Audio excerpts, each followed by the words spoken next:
Disappointment often kills careers faster than failure. I'm not just talking about the kinds of disappointment that make headlines. I'm talking about the quiet personal letdowns that happen behind closed doors at work. The kind of disappointments that hit you hard, but then they get brushed off by everyone else around you, like getting passed over for a promotion that you thought you had in the bag, or losing a client you put years of hard work into, or receiving some harsh feedback on a project you were genuinely proud of. And when those things happen, your colleagues or friends, they might say things like, "Oh, it wasn't meant to be," or "there's always a silver lining," or "at least you still got a job." And they mean well, but what they don't realize is that these disappointments, they leave real bruises. They can eat away your motivation, your confidence, your belief that your work actually matters. Until one day you've had enough and you hand in your notice, or you quietly step away from the business you've been building for years. It's not because of burnout or lack of opportunity, but it was that slow, repeated string of disappointments that's finally pushed you out. So here's a question I want to look at today. Are we expecting too much from our careers, our bosses, our clients? Or have we just never been taught how to handle disappointment properly? My guess? It's both, but let's take a closer look. First, a little story. It involves someone we can all relate to. The third richest person in the world and Amazon founder, Jeff Bezos. In 2014, Amazon launched the Fire Phone. Remember it? Probably not, because it flopped hard. It was way too expensive, way too limited, way too gimmicky, and probably way too late in the market. As a result, it took exactly 13 months before Amazon quietly pulled the plug. Today, the Fire Phone is probably worth more as a collector's item than it ever was as an actual phone. Now, you'd expect Bezos, one of the most powerful business leaders in the world with an ego the size of a Tesla truck, to be humiliated by such a public disaster, maybe even try to distance himself from it. But his response, at least in public, was brilliant. He didn't hide the failure. Far from it. He owned it. He called it a learning experience. I know, you can put the vomit bag away, because later he was quoted as saying, "If you think that was a big failure, you're not paying attention. We are working on much bigger failures right now." In fairness, most of us don't get to fail with $170 million on the line and walk away laughing. But Bezos wasn't just cracking a joke. He was giving a masterclass in handling disappointment. But before I break down that masterclass, let's take a step back. Why does disappointment hit us so hard in the first place? Turns out disappointment isn't just in your head, it's in your whole body. Here's why. Your brain is a non-stop prediction machine that is constantly trying to figure out what's supposed to happen next. Whether you're expecting a call to tell you you've got the job, or a message from your boss complimenting you on a great client meeting, your brain pre-releases dopamine, the feel-good chemical, before the reward actually happens. Consider it an advance payment on happiness. So, what happens when reality then doesn't match the prediction? This is where things get tragic. Your brain no longer just feels neutral, it crashes. And instead of getting the dopamine boost it expected, its levels plummet. Neuroscientists call this the dopamine prediction error. Basically, your brain bet on the wrong horse and now it has to cough up the money. Worse, all of this disappointment processing happens in the same region that registers physical pain. Indeed, researchers at the University of Michigan found that social rejection and setbacks activate the same neural pathways as breaking a bone. So when you say a piece of feedback crushed you, you're being quite accurate, as well as being a bit of a drama queen. But why do we seem to bounce back from certain disappointments so quickly, even big ones, while others we just keep stirring the stew? That comes down to the expectations gap.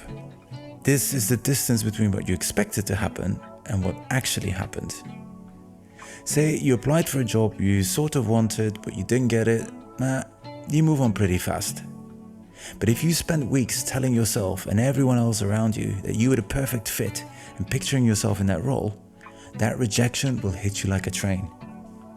The wider the gap between what you expected and what actually happened, the bigger the dopamine prediction error, and therefore the bigger the emotional hit.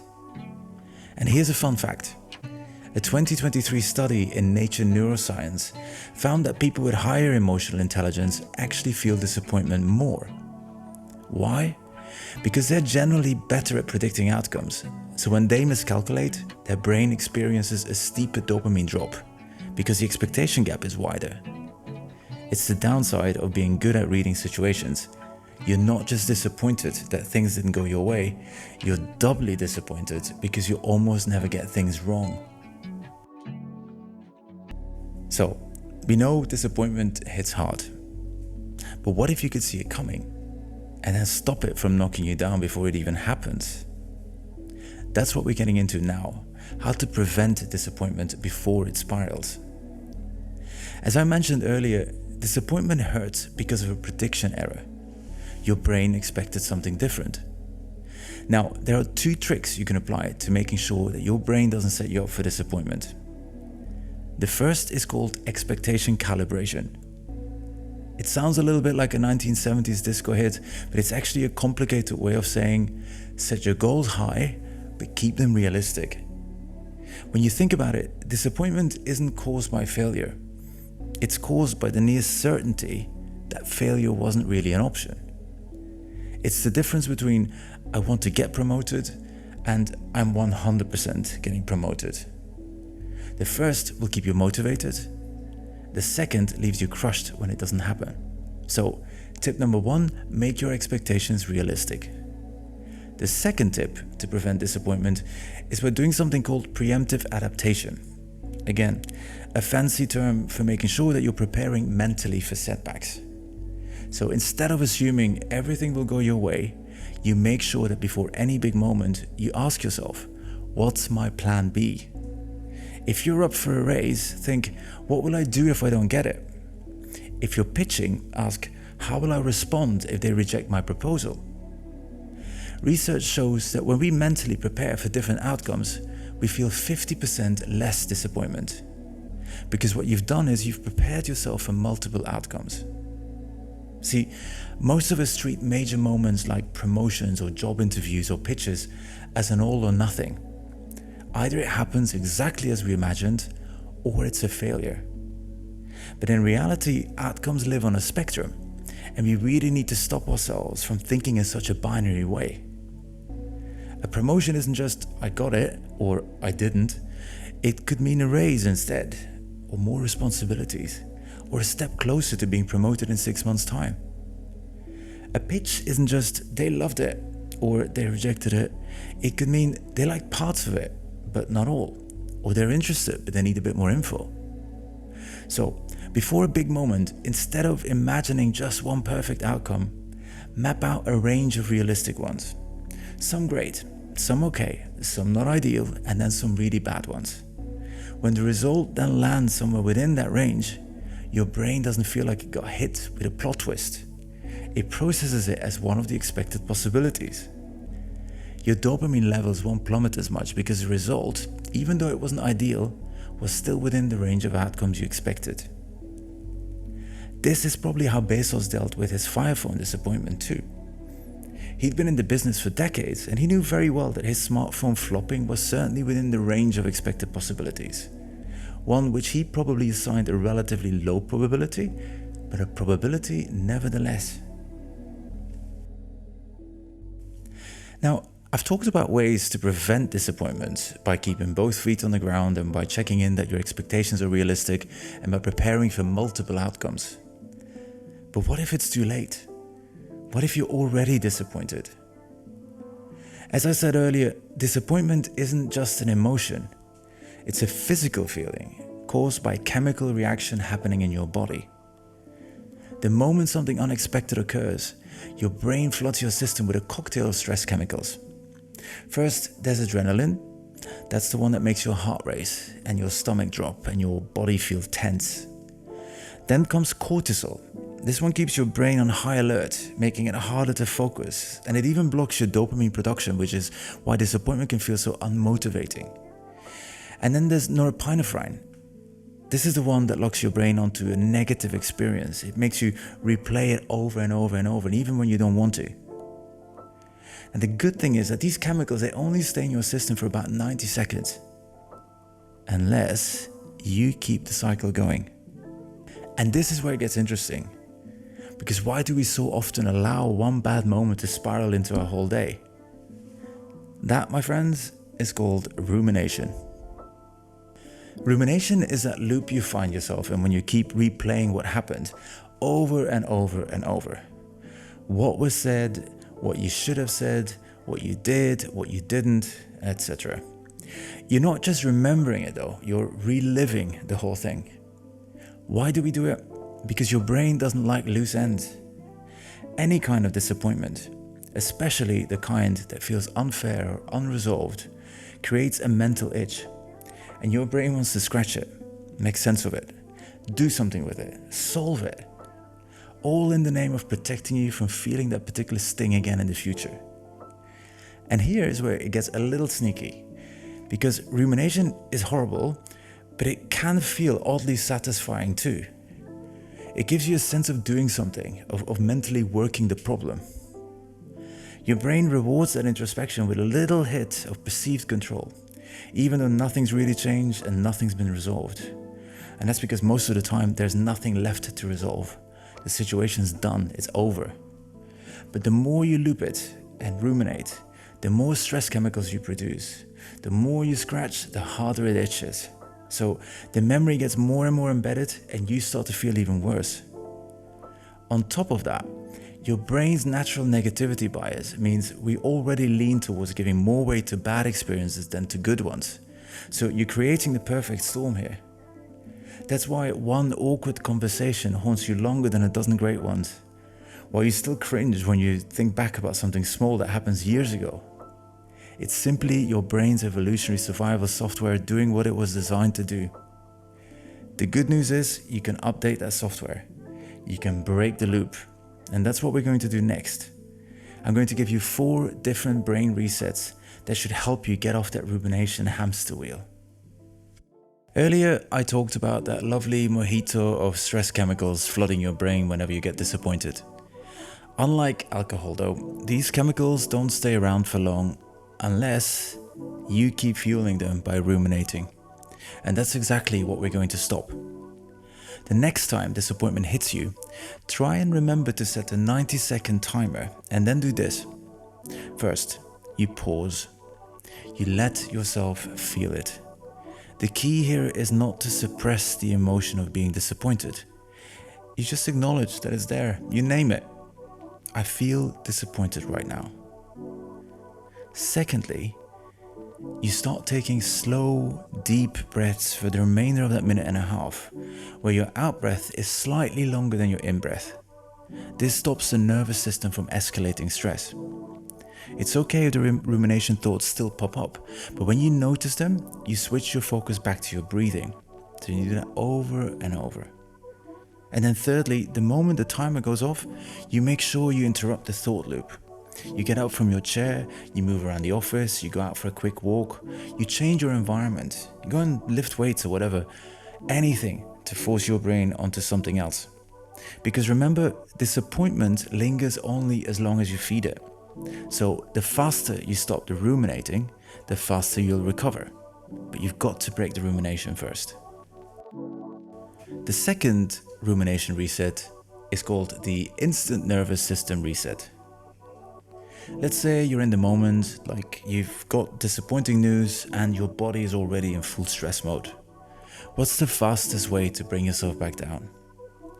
One technique I was introduced to quite recently is called physiological sighing. This is a breathing trick used by fighter pilots to help them lower their stress, and it's super easy. Here's how you do it. First, you take a deep inhale, and then you sneak in a second, smaller inhale right before exhaling. And then you let out a slow, extended exhale. It's that second little breath that's key because it helps inflate those tiny sacs in your lungs, and then that triggers a powerful relaxation response. It sounds ridiculously simple, but studies show it works faster than normal deep breathing for bringing stress levels back down. Try it next time you feel that wave of disappointment hit.